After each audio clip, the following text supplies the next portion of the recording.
తాజాగా తిరుమల లడ్డూకి సంబంధించినటువంటి ఇప్పుడు సిట్ రిపోర్ట్ కావచ్చు, గతంలో వచ్చినటువంటి ఎన్డీడీబీ రిపోర్ట్ కావచ్చు, ఈ రెండింటికి కూడా కొంచెం వ్యత్యాసం ఉంది. గతంలో ఇచ్చినటువంటి ఎన్డీడీబీ రిపోర్ట్ అనేది నేషనల్ డైరీ డెవలప్మెంట్ బోర్డు ఇచ్చినటువంటి రిపోర్టు. అదే స్పష్టంగా జంతు కొవ్వు కలిసింది అని చాలా స్పష్టంగా చెప్పింది.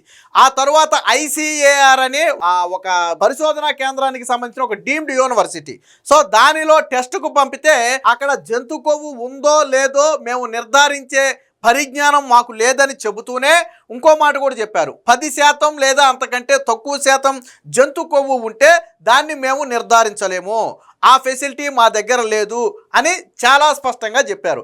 సో ఇప్పుడు ఏదైతే ఐసీఏఆర్ అనే ఒక ల్యాబ్ నివేదిక ఆధారంగానే వైసీపీ విష ప్రచారం చేస్తుందో ఇప్పుడు పలు అనుమానాలు వ్యక్తం అవుతున్నాయి. ఎందుకని ఇంకా అంతకంటే అత్యాధునిక సౌకర్యాలు ఉన్నటువంటి ల్యాబ్లో పరీక్ష చేయలేదు, ఇందులో కూడా ఏమన్నా జరిగిందా అనే కోణంలో కొంత అనుమానాలు అయితే వ్యక్తం అవుతున్నాయి. సో హిందువులు ఎవరు కూడా ఇందులో జంతు కొవ్వు కలవలేదు అని అయితే భావించట్లా. ఎందుకనంటే నిపుణులు ఒక మాట చెప్తున్నారు, జంతు కొవ్వు లేకుండా 100% కెమికల్స్ తోనే దాదాపుగా 60 లక్షల లీటర్ల నెయ్యిని తయారు చేయటం అనేది హైలీ ఇంపాసిబుల్.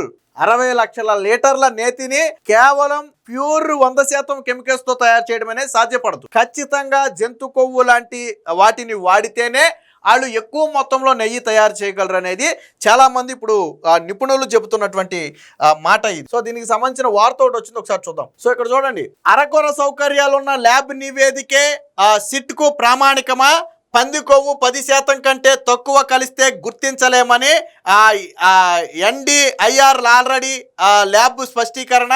గొడ్డు కొవ్వు, చేప నూనె కల్తీని నిర్ధారించే పరీక్షలు తమ ల్యాబ్ లో లేవని వెల్లడి. పంది కొవ్వు, గొడ్డు కొవ్వు, చేప నూనె కలిసి ఉంటాయని ఎన్డీడీబీ అనుమానం. ఇది గతంలో ఎన్డీడీబీ ఇచ్చినటువంటి రిపోర్ట్. ఇది మరిన్ని ల్యాబుల్లో అత్యాధునిక విధానాల్లో పరీక్షలు ఎందుకు చేయించలేదంటే ఎన్డీడీబీ స్పష్టంగా జంతు కొవ్వు కలిసిందని ఒక నివేదిక ఇచ్చింది. దానికి సంబంధించినటువంటి ప్రమాణాలను కూడా పెడితే అసలు నెయ్యికి ఉండాల్సిన ప్రమాణాలకు జంతు కొవ్వుకు ఉండాల్సిన ప్రమాణాలు చూస్తే జంతు కొవ్వు ప్రమాణాలకు దగ్గరగానే అవన్నీ ఉన్నాయి కాబట్టి వాళ్ళు ఆ రోజు దాన్ని అలా నిర్ధారించడం జరిగింది. అయితే ఇక్కడ ఏదైతే ఇప్పుడు టెస్ట్కు తీసుకున్నారో ఆ ల్యాబ్ ఏం చెప్పిందంటే 10% కంటే పంది కొవ్వు తక్కువ ఉంటే మేము గుర్తించలేమని ఒకటి చెప్పింది. రెండోది గొడ్డు కొవ్వు, చేప నూనెని అసలు గుర్తించలేరు వాళ్ళు పంది కొవ్వునైతే గుర్తించగలరు, బట్ అది కూడా 10% లేదా అంతకంటే తక్కువ ఉంటే గుర్తించలేరు. రెండోది ఏంటంటే గొడ్డు కొవ్వు, చేప నూనెకి సంబంధించినటువంటి కల్తీ జరిగినా దాన్ని గుర్తించే సౌకర్యాలు మా దగ్గర లేవు అని చాలా స్పష్టంగా అదే ల్యాబ్ రిపోర్ట్లో చాలా స్పష్టంగా పేర్కొన్నారు. సో గతంలో ఎన్డీడీబీ ఏం చెప్పింది, 100కు 100%, అంటే 100% అంటే మొత్తం జంతు కొవ్వు అని కాదు, కల్తీ జరిగిందని 100% చెప్పింది. జంతు కొవ్వు కలిసి ఉంటుందని 100% చెప్పింది. మరి అలాంటప్పుడు మరొక ల్యాబ్ నుంచి ఎందుకు నివేదిక తీసుకోలేదు? అవసరమైతే మరొక 2-3 ల్యాబుల నుంచి నివేదికలు తీసుకోవచ్చు కదా. సిట్ కేవలం వాళ్ళు ఇచ్చిన దాన్నే ప్రాతిపదికగా ఎందుకు చెప్పాలి? పోనీ వాళ్ళు 100% ఎస్ ఇందులో జంతు కొవ్వు లేదు, మీరు ఎక్కడికైనా పంపుకోండి, మేము 100% అత్యాధునిక టెక్నాలజీతోనే మేము టెస్ట్ చేసాం, ఇందులో జంతు కొవ్వు లేదు అని చెబితే ఓకే, సిట్ దాన్ని ఫైనల్గా చేస్తుంటే బాగుండేది. బట్ వాళ్ళే మా దగ్గర ఆ పరిస్థితులు లేవన్నారు.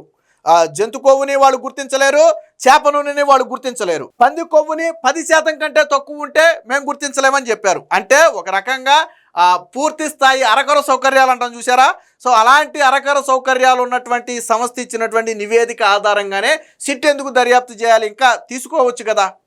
అత్యాధునిక టెక్నాలజీ అంటే 0.01% ఉన్నా కానీ జంతు కొవ్వు ఉంటే గుర్తించే పరీక్షలు ఇప్పుడు అందుబాటులో ఉన్నటువంటి ల్యాబులు చాలా ఉన్నాయి. మరి అలాంటి ల్యాబుల్లో ఎందుకు చేయించలేదు దీన్ని అనేది ఇప్పుడు ప్రధానంగా వస్తున్నటువంటి ప్రశ్న. తిరుమల శ్రీవారి లడ్డూ ప్రసాదానికి వినియోగిస్తున్న నెయ్యిలో కల్తీ జరిగిందని దేశంలోని అత్యంత ప్రామాణిక ల్యాబ్ చాలా స్పష్టంగా పేర్కొంది. దానిలో పంది కొవ్వు, గొడ్డు కొవ్వు, చేప నూనె వంటివి కలిసి ఉండొచ్చని అనుమానం వ్యక్తం చేసింది. సిట్ ఆ ల్యాబ్ చెప్పిన విషయాల్ని పరిగణలోకి తీసుకుని లోతైన దర్యాప్తు చేయాల్సింది పోయి ఇప్పటి వరకు థర్డ్ పార్టీ వ్యాలిడేషన్ జరగని అన్ని రకాల పరీక్షలు చేసే సదుపాయాలు లేని మరొక ల్యాబ్ ఇచ్చిన నివేదికను ప్రామాణికంగా తీసుకుంది. ఆ ల్యాబ్ నివేదిక ఆధారంగా ఆ నెయ్యిలో పంది కొవ్వు, గొడ్డు కొవ్వు, చేప నూనె కలిసే అవకాశాలు చాలా తక్కువని తేల్చడంలో విస్మయపరుస్తుంది. అంటే ఎన్డీడీబీ ఇచ్చినటువంటి నివేదికకు వీళ్ళు ఇచ్చినటువంటి నివేదికకు మ్యాచ్ లేదు. అసలు దగ్గర మ్యాచ్ వచ్చే దగ్గర పోలికలు వచ్చి ఉంటే కొంచెం అటో ఇటో ఉంటే అది వేరే విషయం, బట్ అసలు పోలికే లేదు. సో అందుకనే అనుమానం కలుగుతుంది ఇక్కడ. ఎందుకు అనుమానం కలుగుతుందంటే ఎన్డీడీబీ అనేది ఆ నేషనల్ డైరీ డెవలప్మెంట్ బోర్డు ఈ పాడి పరిశ్రమకు సంబంధించినటువంటి ఆ ఫలితాలు వెల్లడించడంలో హైయెస్ట్ క్వాలిఫికేషన్ ఉన్నటువంటి సంస్థ అది ఒక్కటే, ఇక దానికి మించిన సంస్థ లేదు ఇంకా ప్రైవేట్ ల్యాబుల్లో అంతకంటే మంచి సంస్థలు ఏమైనా ఉన్నాయి అనుకుంటే ఓకే, అక్కడికైనా పంపొచ్చు, తప్పులేదు. కానీ ఇక్కడ ఈ సంస్థ ఇచ్చినటువంటి దాన్నే పరిగణలోకి తీసుకున్నారు. ఆ నెయ్యిలో గొడ్డు కొవ్వు చేప నూనె కలిసాయో లేదో పరీక్షించే వ్యవస్థ తమకు లేదని, తాము చేసిన పీసీఆర్ పరీక్ష విధానంలో నెయ్యిలో 10% లేదా అంతకంటే ఎక్కువ పంది కొవ్వు కలిస్తేనే గుర్తించగలమని ఆ ల్యాబ్ పేర్కొంది. సిట్టు దాన్నే ప్రామాణికంగా తీసుకుంది. అంటే ఇక్కడ ఒక విషయం ఏంటంటే, ఒకవేళ నిజంగా అందులో పంది కొవ్వు గొడ్డు కొవ్వు చేప నూనె కలిస్తే ఆ టెస్ట్లో బయటకు రాదు, ఖచ్చితంగా బయటకు రాదు. ఎందుకంటే గొడ్డు కొవ్వు చేప నూనె ఈ రెండు కలిస్తే గుర్తించే టెక్నాలజీ వాళ్ళ దగ్గర లేదు. సో 100% గుర్తించలేరు. మరి వాళ్ళు ఏం గుర్తించగలరు? పంది కొవ్వును గుర్తించగలరు. అది కూడా ఎంత ఉండాలి? 10%, అంటే 11 లేదా అంతకంటే ఎక్కువ శాతం కలిస్తే మేము గుర్తించగలమని చెప్పారు. పోనీ అదైనా 100% కాన్ఫిడెంట్గా చెప్పారా అంటే 10% కంటే పైన ఉంటే మేము 100% గుర్తించగలమని చెప్పలా. వాళ్ళు చేసినటువంటి పరీక్షా విధానం మీద కూడా వాళ్ళు ఇంకా థర్డ్ పార్టీ వ్యాలిడేషన్ జరగాలని చెప్తున్నారు. అంటే మేము ఒక పద్ధతిలో టెస్ట్ చేసాము, సో ఆ పద్ధతి కరెక్ట్ అయినదా కాదా అనేది కూడా తేలాల్సి ఉంటుంది అనేది వాళ్ళు చెప్తున్నటువంటి మాట. మరి దీన్ని ప్రామాణికంగా ఎలా తీసుకుంటారు అనేది ఇప్పుడు ప్రధానంగా భక్తులకు వస్తున్నటువంటి అనుమానం. నెయ్యిలో పంది కొవ్వు గొడ్డు కొవ్వు వంటివి 1% కంటే తక్కువ కలిసినా గుర్తించే ఆధునిక పరీక్షా విధానాలు ప్రస్తుతం అందుబాటులో ఉన్నాయి. సో వాటిలో ఎందుకు చేయించలేదనేది ఆ ప్రశ్న. దీనికి సంబంధించిన మరొక వార్తను చూద్దాం. సిట్టు వాటిపై ఎందుకు దృష్టి పెట్టలేదన్నది ప్రశ్న. కోట్లాది మంది భక్తుల మనోభావాలతో ముడిపడిన అంశమైనందున ఖచ్చితమైనటువంటి ఫలితాల కోసం మరికొన్ని ల్యాబ్లకు పంపి ఉండాల్సిందనేది ఆధారం. సో ఎన్డీడీబీ అంత స్పష్టంగా చెప్పినప్పటికీ 2024లో కూటమి ప్రభుత్వం ఏర్పడ్డాక తీసుకున్నటువంటి నెయ్యి శాంపుల్స్లను గుజరాత్లోని నేషనల్ డైరీ డెవలప్మెంట్ బోర్డుకు పంపితే అది 100% అందులో కల్తీ జరిగిందంటే ఆ పాలకు సంబంధించినవే కాకుండా ఇతర కొవ్వులు ఉన్నట్టుగా ఎన్డీడీబీ తేల్చింది. ఆ నివేదిక కూడా ఇక్కడ ఇచ్చింది చూడండి. వాస్తవానికి ఇక్కడ ఒక పట్టిక మీకు చూస్తే అర్థమవుద్ది. వాస్తవానికి నెయ్యిలో ఉండాల్సిన వాల్యూలు కనుక మనం చూసుకుంటే ఈక్వేషన్ 1 ప్రకారం ఒక రకంగా టెస్ట్ చేస్తే 87.61 ఉండాలి. కానీ ఇక్కడ 98.5 నుంచి 101.95 వరకు ఉంది. సో అది అంత ఈ వ్యాలిడేషన్ ఉంటే అందులో చేప నూనె, సోయాబీన్, సన్ఫ్లవరు, ఆలివ్ వంటి పత్తి గింజల వంటి నూనెలు కలిసే అవకాశం ఉందనేది వాళ్ళు చెప్తున్నటువంటి మాట.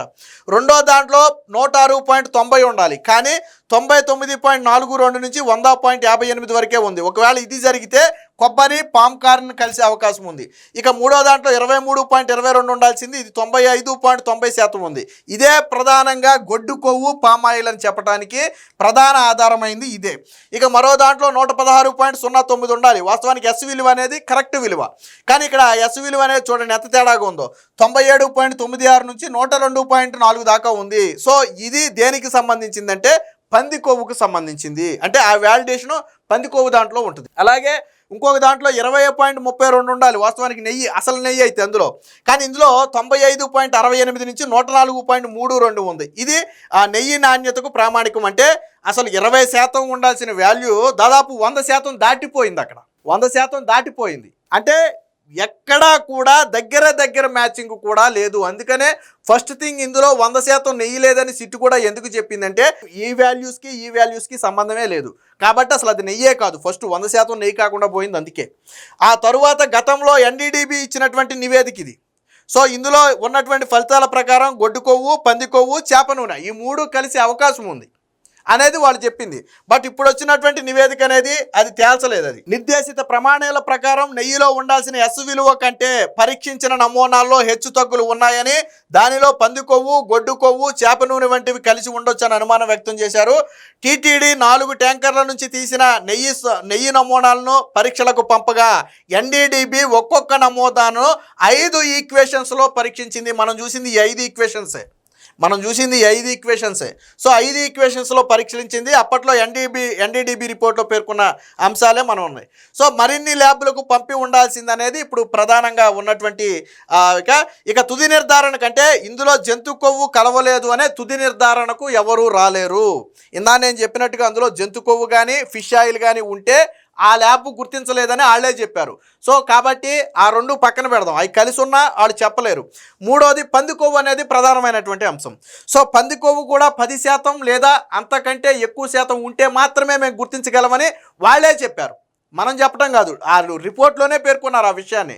సో కాబట్టి అక్కడ కూడా 10% కంటే తక్కువ ఉంటే వాళ్ళు చెప్పలేరు. అది పక్కన పెడితే ఆ టెస్ట్ చేసిన విధానం ఉంది చూసారా, సో ఆ విధానాన్ని కూడా వాళ్ళు 100% మేము అగ్రిగేట్గా చేసామని చెప్పట్లా. మేము ఇంతకు ముందు ఎప్పుడు కూడా ఇలాంటి టెస్టులు చేయలేదు, మేము వాస్తవానికి ఈ టెస్టులు మేము చెయ్యం, కానీ ఇది ఒక జాతీయ స్థాయి ఇష్యూ కాబట్టి మమ్మల్ని కోరింది ఒక సంస్థ కాబట్టి, అంటే ఒక సిబిఐ లాంటి ఒక సంస్థ కాబట్టి మేము చేసాం తప్ప మామూలుగా అయితే మేము చెయ్యము అని చెప్పి వాళ్ళే ఒప్పుకున్నారు.